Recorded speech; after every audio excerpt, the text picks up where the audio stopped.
teased in high school. What is the ideal man beauty standard?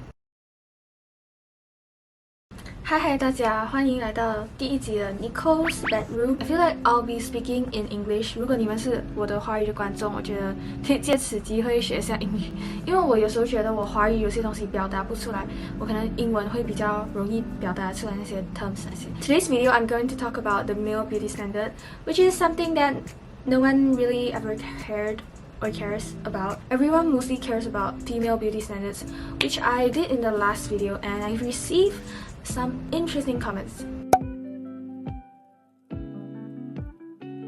But I do agree with his comment actually. I had said some harsh things in that last video. I was kind of afraid that you guys will cancel me, but I don't think I'm that famous yet. So just like my past videos, I'll just give a thorough definition of beauty. Beauty is a quality in a person or a thing that gives pleasure to the senses or the mind of someone. So think of Chris Evans. Think of BTS. Think of a flower. I think everyone knows what beauty means. However, just like female beauty standards, male beauty standards also vary in different places. For example, in Korea, everyone wants pale skin, oh my god. Whereas in Western countries, they want tan skin. So yeah, that's the exact opposite again. Just like female beauty standards. Soft masculinity. Soft masculinity is essentially a male that inherits both masculinity and femininity. Think of BTS or like K-pop. Traditionally in like the Western media, you see those kind of bulky macho men with the chiseled jawline, chiseled abs. But in K-pop, you see skinnier men. But if they were female, they would look good also. Due to the rise of K-pop, soft masculinity is currently on the rise, which is currently like kind of becoming the beauty standard. I'm seeing a lot of Malaysians also try to dress like K-pop idols, but there are still a lot of stigma on this soft masculinity, which I'll talk about later. But yeah.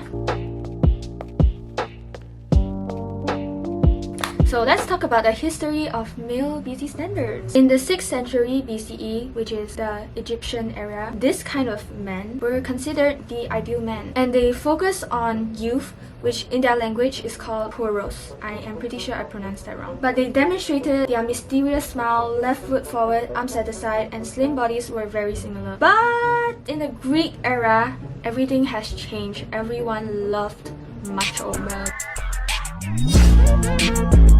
Having a healthy, athletic body was considered the standard during this period of time. The world views began to change, especially during the reign of Alexander the Great, when there is a mixture of beauty standards. So basically, wealth and beauty merged together. So like, if you had wealth and power, that almost equals to you being the standard.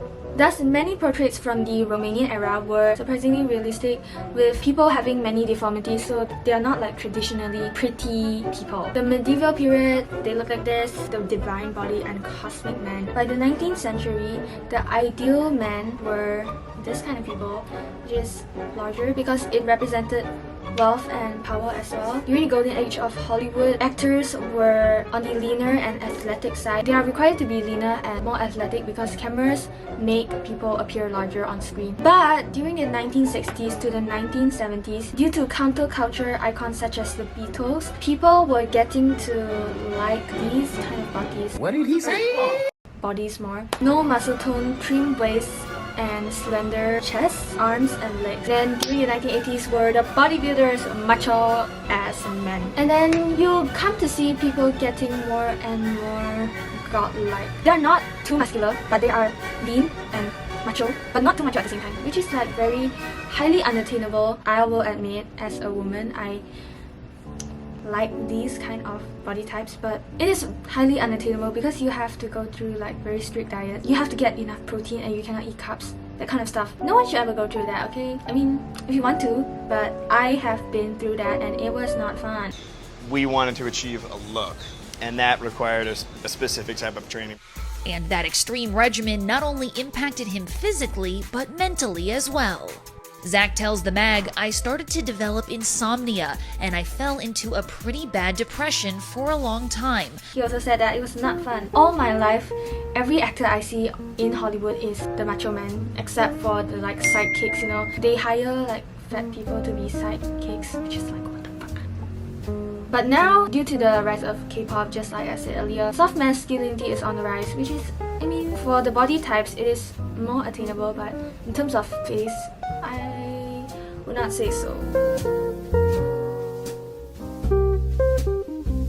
Let's talk about the dangers of these male beauty standards. I have seen a lot of videos on YouTube about someone getting a freaking, what do you call that? Leg extender? Let me show you. Leg lengthening surgery. This is an actual thing. I've seen it on YouTube. It involves cutting the thigh bones in each leg and inserting rods inside them. Then over the next 3 to 4 months, the rods are lengthened by up to 1 millimeter per day via an external remote control. What the? This sounds like robot shit. And it costs $75,000, which is 300,000 ringgit. I'll say it's pretty reasonable.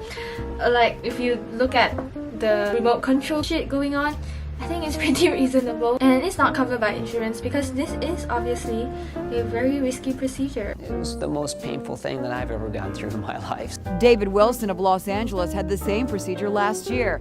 He was 5'7" and was stretched 2 inches to 5'9". Wow. I think you cannot run after you do this.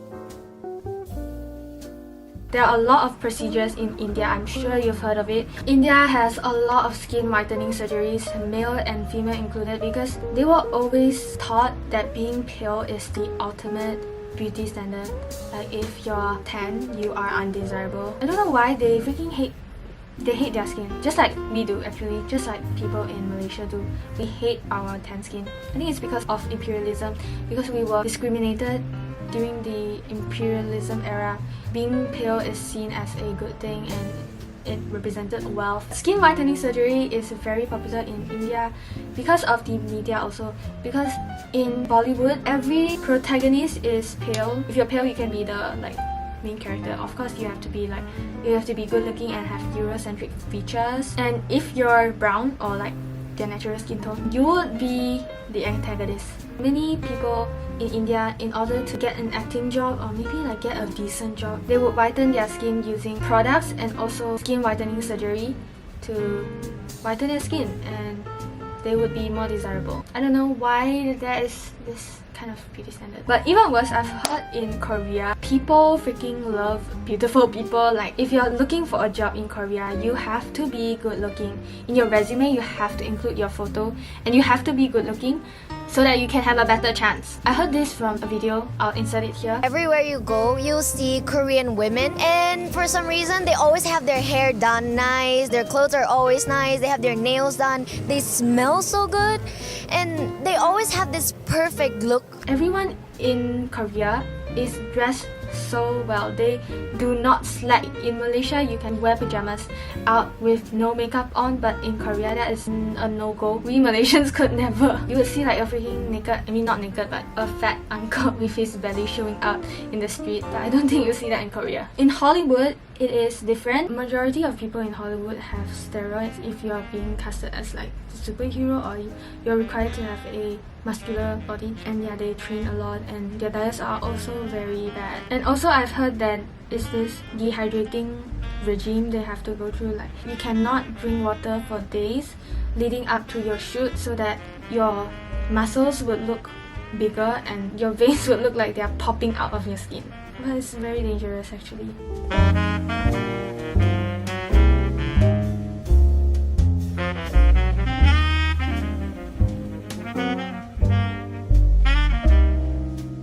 I want to talk about eating disorders in males. This is a topic I'm very passionate about because as a former person who had a eating disorder, which I had anorexia, which is very serious anorexia, I still haven't fully recovered. Okay, no one should ever go through an eating disorder. It's like the worst thing ever. Many people assume that eating disorders are only in females, which is partially true because majority of it is happening on females, but That is not to say that males don't have it at all. K-pop idols or actors even go through like freaking crazy diets. Like they don't freaking eat anything for like 7 days, and at the same time they freaking exercise and have dance practices every day that is like not good for your body. A lot of eating disorders go unnoticed, especially in men, because if a male has an eating disorder, he wouldn't say it to anyone. Throughout my career, I've lived with an eating disorder called bulimia, and despite being in the public eye, for years I've managed to keep it hidden. Some men are toxic and they'll be like, oh, you have an eating disorder? That's so girlish. Oh, you have an eating disorder? Get over it. It would be horrible if no one helped you through that stage of life. There are many reasons to one, having an eating disorder. For me, it was the media, because I kept seeing these pretty girls with skinny and slim bodies with an hourglass figure. I longed for that kind of body, so I changed myself, and changed myself in a very effed up way. Eating disorder is not necessarily just anorexia. There are multiple types of eating disorder, like binge eating disorders. In the media, they always portray attractive men as having muscles. A lot of guys are naturally very skinny, so like they have to put in the extra effort, seriously put in the extra effort to just gain a little bit of weight. I think a lot of people develop eating disorders due to this, because men are expected to be macho. They cannot be just like this skinny chicken like that with chicken legs. And that was probably part of my muscle dysmorphia, because actually in my mind I never thought I was good enough. You didn't think that you were big enough to enter? No, I didn't. I actually didn't. I don't think I was ever good enough. Didn't actually know he had an eating disorder. Neither did his parents or his older brother. But he had been working out loads, starving himself for weeks and hiding food in his room. There was a lot of secrecy. But on Boxing Day 2014, he collapsed and was rushed to hospital. Now I want to talk about my personal experience in my country, Malaysia. What I see and hear from my male friends about the male beauty standard. People hate feminine men here. Like they absolutely hate it. During my primary school years, they would talk about being gay as a joke. People are very homophobic here, to be honest. CC, yeah, this is the most talked about during my primary school years. Like they would call people CC, which is like girlish. As if being girlish is a bad thing, but they will call boys sissy, CC are you. I would say in my country the beauty standard is having a nice face. Not necessarily they have to have a high nose bridge or anything, not necessarily like big eyes or small eyes or whatever. You have to have a decent looking face and a decent looking body, I would say. Not too skinny and not too macho. The perfect size with a little bit of muscle definition. With you have to look effortlessly manly and effortlessly good looking, in my opinion. Just my opinion. I would say that the male beauty standards here are not as tough on males. If you were, hear me out, if you were comparing to Korea, we are not so particular here, I would say. You could have tan skin or pale skin, it's fine. I think we Malaysians, we prefer, I don't know, a nice personality and a decent looking face. And oh yeah, tall, yeah, oh my god, how can I forget that?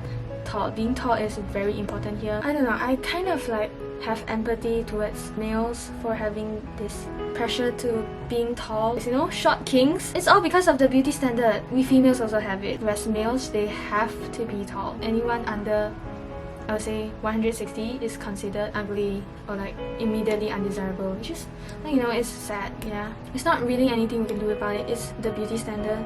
And we all are adhering to it. I don't know why. That basically is all I want to say. I know not everyone has a toxic mindset and not everyone has an eating disorder. Some people just want to be healthy. I totally encourage that. If you want to be healthy and exercise every day and live your life, go do what you want to do. But don't be entirely consumed by the toxic beauty standards. Either you're male or you're female. And be kind, okay? Like, you don't know how hurtful some words can be. 我今天整支影片都在说英文，你们应该 OK 哦。如果你比较喜欢我说英文，就跟我讲啦。拜拜。